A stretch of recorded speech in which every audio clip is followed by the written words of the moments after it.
don't know how to play the violin, but like a fiddler on the roof, I'm always trying to find my balance. So sing with me. If I were a rich man.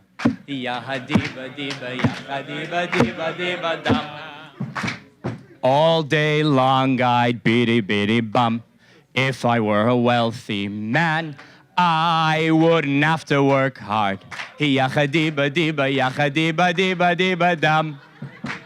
All day long I'd biddy bum. If I were a wealthy man.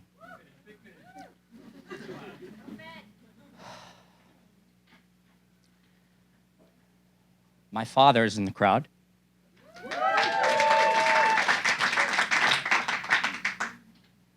My father traveled today 7.5 hours just to be here tonight for me.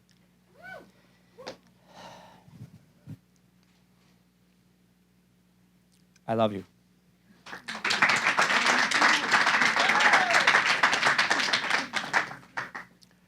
I love you are a very difficult few words to say. It's very hard to say them. They mean so much. And for my father,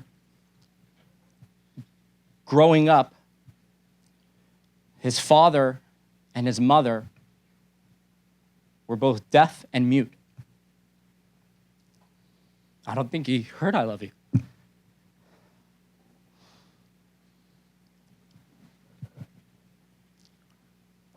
I don't know if they were there to give him positive reinforcement. I don't know if they were there to back him up. I don't know if they were there to convince him when he needed convincing, that they have his back. Home wasn't really conducive for him. Home wasn't home. So from a very young age, my father lived in an orphanage. And he kept running back home, hoping that home would be home. And he was the oldest of all his siblings. And he always felt this responsibility that it's up to him to make sure that they have everything they need, that they have a home, that they have food, that they have clothing. My father had to work really, really hard. When he was 14 or 15, he was in yeshiva in Lud. And in order to make it to America, he obviously didn't have the money. He had to learn 300 pages of the Talmud just to make it to America. And he arrived here and no yeshiva would accept him. A yeshiva in Montreal accepted him. And he had to work extremely hard there. He met my mom.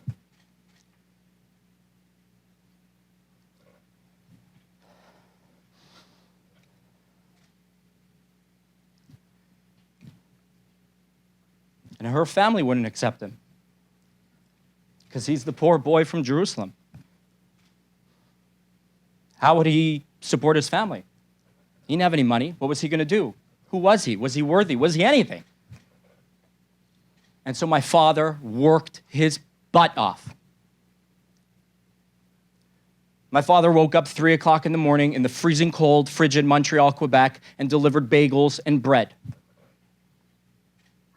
And he saved up enough money to buy the bakery. And then he sold the bakery and saved up enough money to open the first kosher pizza shop in Montreal.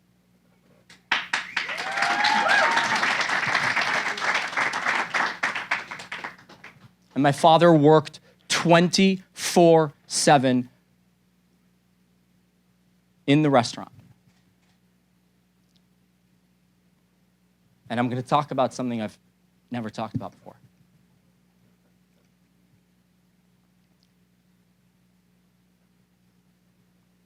My father wasn't home all the time. I miss my father. I wanted to do things with my father. I wanted to hang out.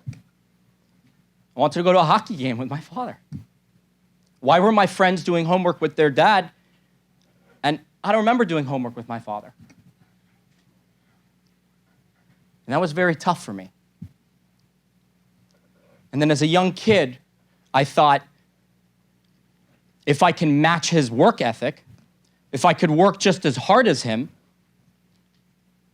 I could be like him, I can hang out with him, and we could spend more time together. So as a very young kid, I did a ton of chores. I worked really, really hard. At home, helping out in the pizza by his side to be with my father, to learn from him, to work with him, to spend time with him. And as a kid, it just always seemed like it was always about the work. And that's what mattered.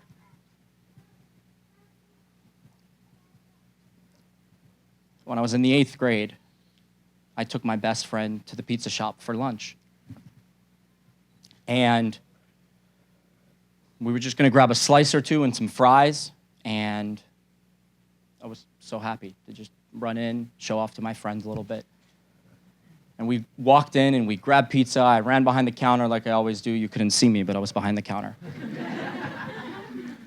And we grabbed some food, and I turned around and my dad was there, and I was standing next to my best friend. And my father said, "Awesome, not a problem. Just here's a stack of trays. Get them cleaned, put the paper on them, and then set them up in front, for the customers." And I was so embarrassed. I was with my best friend, and I couldn't just take something. I had to earn it. I had to work hard for it. Is it always about the work?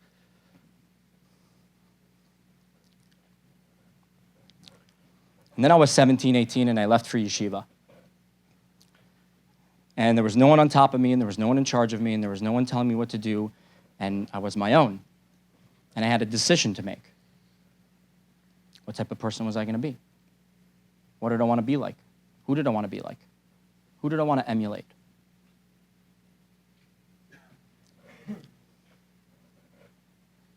And in yeshiva, I needed to work really, really hard. I wasn't the smartest, but I worked the hardest.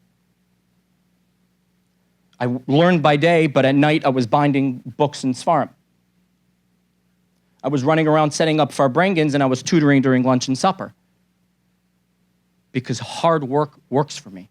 And that hard work that I needed to put in, that came easy for me. Because I got that from my dad.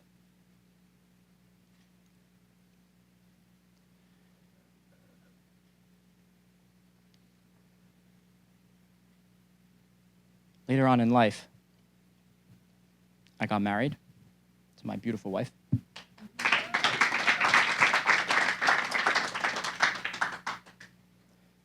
And I have 3 kids of my own right now. And I have to work really, really hard. And I have to provide for them. But I also want to be a dad that's there, that's present. And I'm trying to find that balance. And now that I'm in the position that my father was in,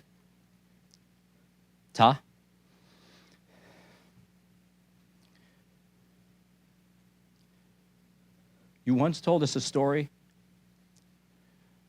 about how when you were in Lud and you were sitting by a table that was not yours for Pesach, one of your teachers invited you. You saw his children were all dressed nice and neat and clean, and the table was beautiful. And all you wanted was to have a table like that and a family like that. And I totally understand why you had to work so hard. And I totally respect it, and I admire it. And it's because of you that I can find that balance now.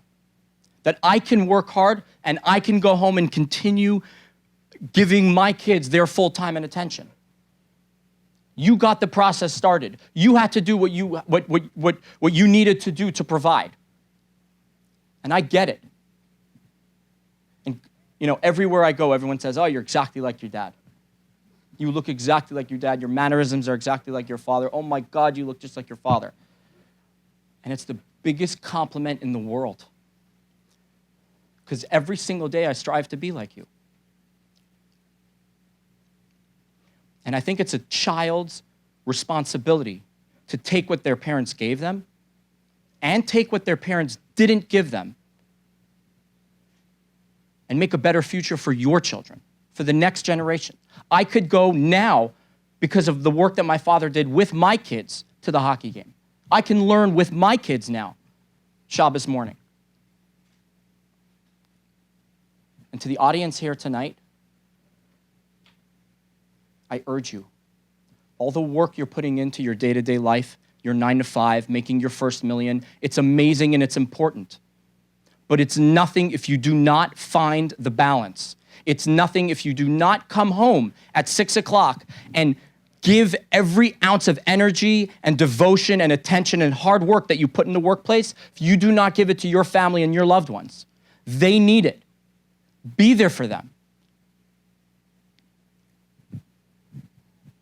Todd, it means the world to me that you're here tonight for me, that I can speak freely and openly in front of you.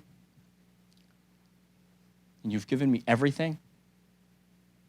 That fire in my belly every single day reminds me of what I come from, what we stand for. And I want to thank you for that. And I love you.